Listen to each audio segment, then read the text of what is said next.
Morning guys, કેમ છો બધા? મજામાં ને? સવારમાં ઉઠીને નહીં ધોઈને એકદમ ફ્રેશ થઈ ગયા હતા. ભગવાનનું નામ લઈને આપણા દિવસની શરૂઆત કરી દઈશું. બધું મટીરિયલ રેડી થઈ ગયું હતું, તો એક કરીને બધું મટીરિયલ આપણે કેરેટમાં ભરતા સ્ક્રીન ઉપર દેખાઈશું. પછી બંને કેરેટ એકદમ રેડી થઈ જાય તો કેરેટ લઈને આપણે લારીએ જઈશું. તમે જોઈ શકો છો સ્ક્રીન પર કે કેરેટ રેડી થઈ ગયા. આપણે લારીએ પહોંચી ગયા હતા. લારીએ પહોંચીને સાફ સફાઈ કરીને આપણા દિવસની શરૂઆત કરીશું. બધું સાફ થઈ જાય પછી આપણું સેટઅપ રેડી કરીશું. જેવી રીતે મટીરિયલ બધું કેરેટમાં ભર્યું હતું એવી રીતે એક એક કરીને કેરેટમાંથી બહાર કાઢીને આપણે બધું ગોઠવી દઈશું.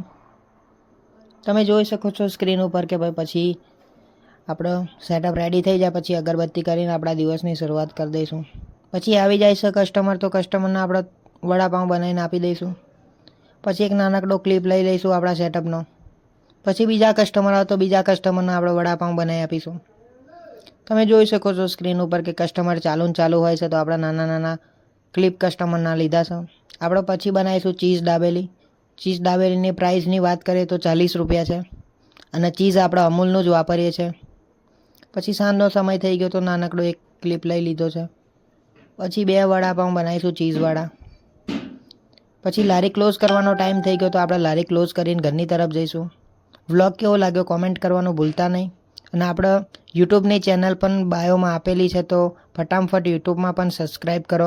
આપણા વ્લોગ યુટ્યુબમાં પણ આવે જ છે, તો તમારો ફૂલ સપોર્ટની જરૂર છે, તો સપોર્ટ કરવાનું ભૂલતા નહીં. પછી મળીશું નવા વ્લોગમાં. રાધે રાધે.